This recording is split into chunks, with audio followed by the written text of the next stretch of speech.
Ayun, no? May aksidente na gano'n. Ito. Ayun, no? So, ilang sasakyan? Bali, 4, ano? Kung kasama yung dalawa sa likod. Ayun na, parang umakyat sa, ang tawag sa ganyan? Barrier. Oo. Umakyat siya. So ayan guys, ayun na, may aksidente na nangyari.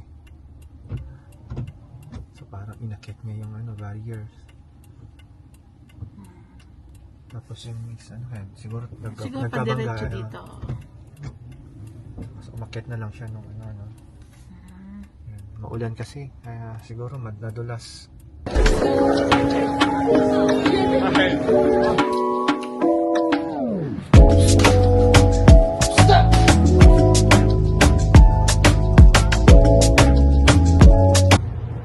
Morning guys. So ayan nga, kanina may aksidente na nangyari. Ninadaanan kami na isang aksidente. Parang dalawang sasakyan natin nagkabanggaan siguro yun, no? So ayun, maulan din kasi yung panahon ngayon. Madulas. So kaya siguro nangyari yung aksidente na yun. Hey guys, dito na kami sa Premium Outlet. So, maulan ngayon. Dito kami nagpark sa door number 4. Lapit yan. Lapit sa Marshalls. So yan. Ayun, paganda ng pagkaka-landscape nila. Ganyan lang ay gawin ko sa likod natin, ano? Puro bato. Puro lagyan ko na lang, puro bato. Baka may sako ka na dyan. Oo, laki niya, no?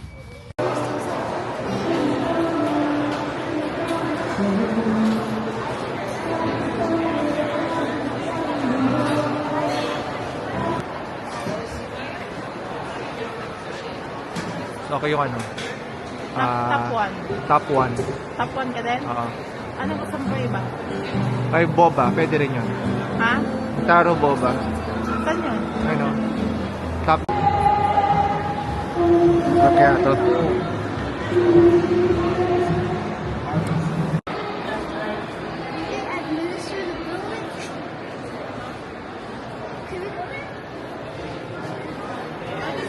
Nasakto lang yan. 5? Malaki.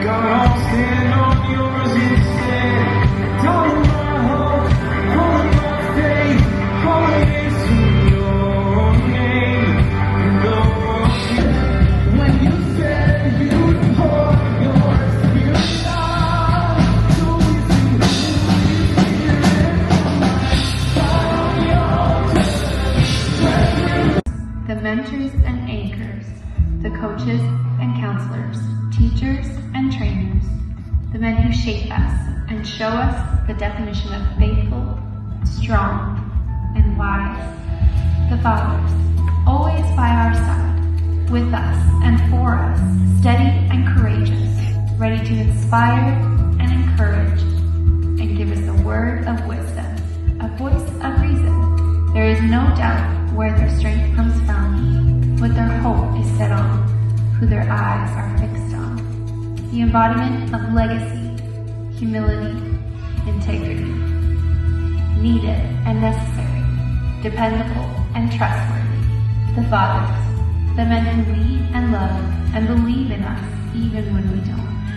The fathers, the men who nurture and point us towards purpose, almost bigger than life, but always down to earth. The fathers, the men who give guidance, direction, and keep everything in perspective, making room for us to grow.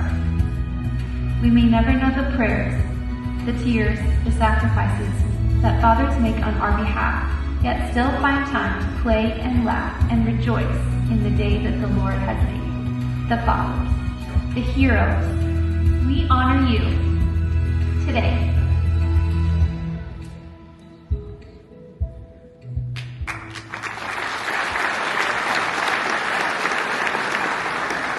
I do want to take this moment to say a happy Father's Day to all the dads, whether you're a new dad trying to figure it out, a stepdad, a dad with kids out of the house. Know this, your influence matters.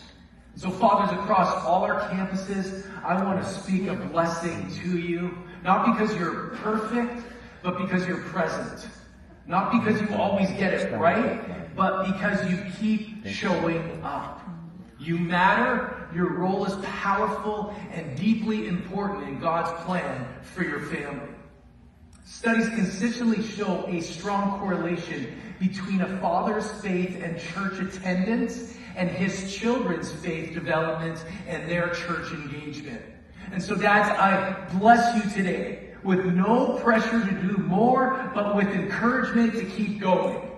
God is proud of you, even if at times you feel like a failure. Know that He walks with you, He is for you. May you sense His goodness, His kindness, His encouragement. May you live in His confidence and His strength.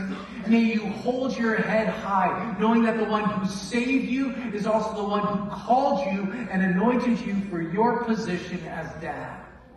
And so across all our campuses, happy Father's Day. You are loved, needed, and celebrated. Now we're in a series entitled, He Never... So ngayon ay Father's Day. Natapos namin ng church. Bali merong jersey day ngayon, kaya naka-jersey kami lahat. So every year doing my Father's Day sa church. So laging kami pinagsusuot ng jersey. So yan, ngayon papunta kami ng Westside Monton Mall. Ikot-ikot lang. Doon na rin kami mag-lunch siguro. Pwede ngayon maganda yung panahon.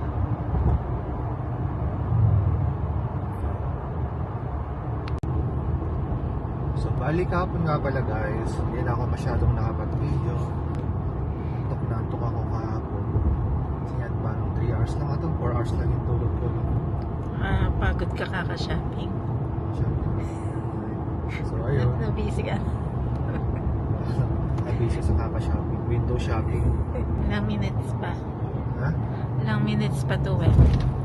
8 minutes pa. So ayan, dami na naman ginagawang ginagawang kalsada.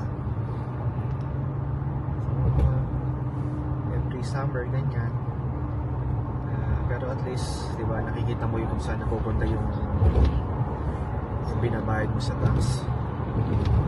Yung magkagandahan dito sa Canada.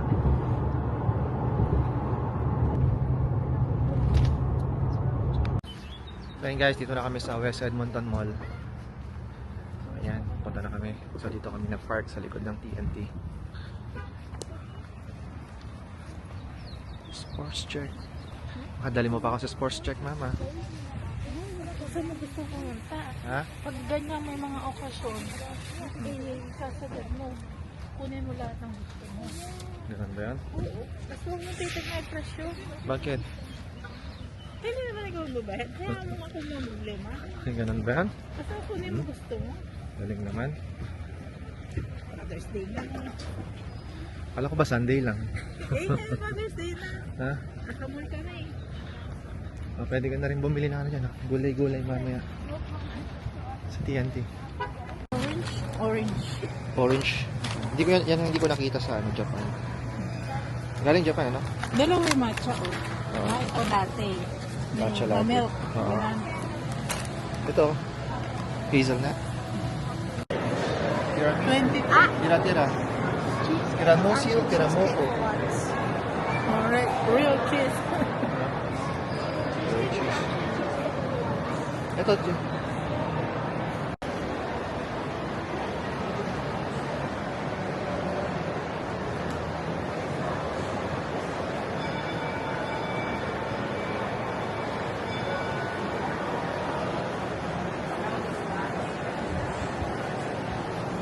Parang walang masyadong tao, no? Mag-washroom lang ako.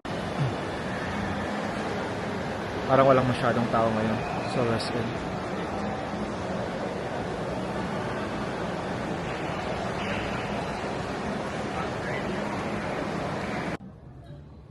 Cute yung mga tingnan nito. Tower na.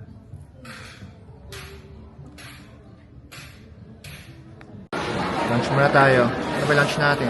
Share na lang tayo dito. Ito sila na fries and burgers. So kami ni Mama G, ito, share na lang kami.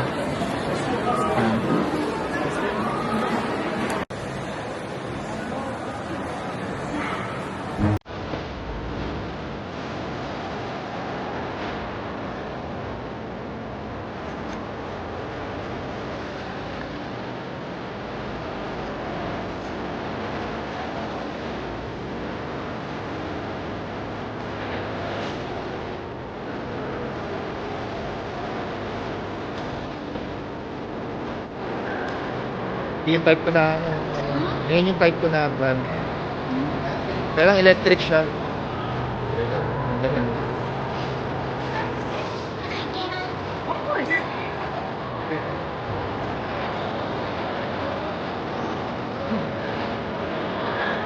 Ha?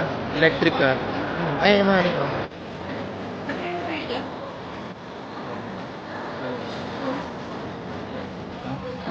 Lahat ng side.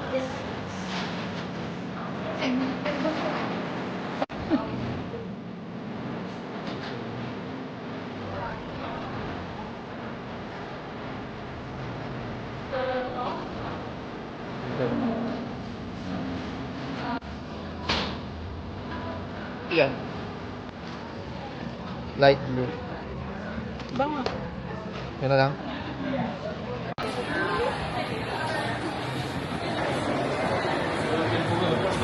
Okay, sana bibili ako kaso wala silang Atlantis tsaka ano.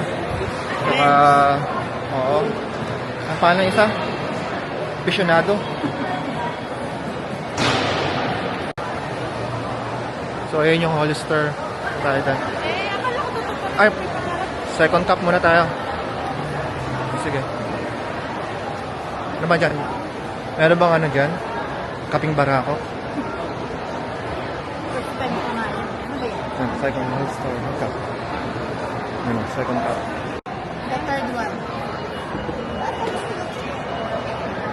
The large. What size do you want?